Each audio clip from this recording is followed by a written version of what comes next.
the most important part of this course is how can eating fat assist in fat loss. And I'm going to get a little bit technical here to ensure that you guys best understand the science behind it, and then we're going to talk about how we can convey it to your clients. Okay, so if we come over here, in some of the previous videos I talked about insulin and glucagon and their responsibilities as hormones. Insulin, we know, is brought upon by sugar or carbohydrates. Okay, it's the ability to take the glucose from the blood and move it to the cell. It's anabolic, it promotes growth, that's insulin. An enzyme that insulin produces, or once it's in our blood, ceases fat loss. This is called LPL, or lipoprotein lipase. When insulin is present, this enzyme is released and all fat burning ceases.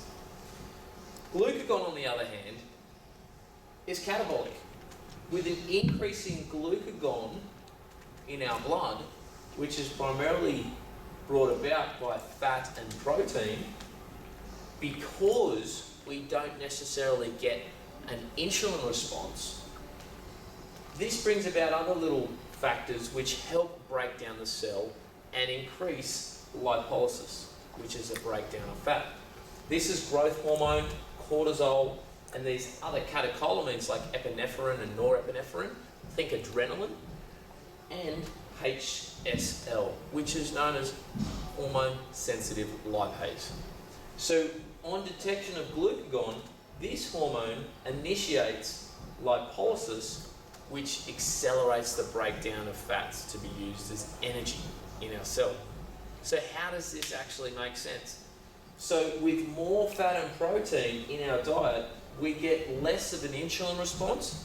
With the less insulin response, we get a greater glucagon response, which accelerates a growth hormone, cortisol, catecholamines, which brings about a further greater lipolysis, which is the breaking down of fat. So that's why actually eating fat and protein will actually stimulate fat loss in preference of having more carbohydrates. Let me repeat that.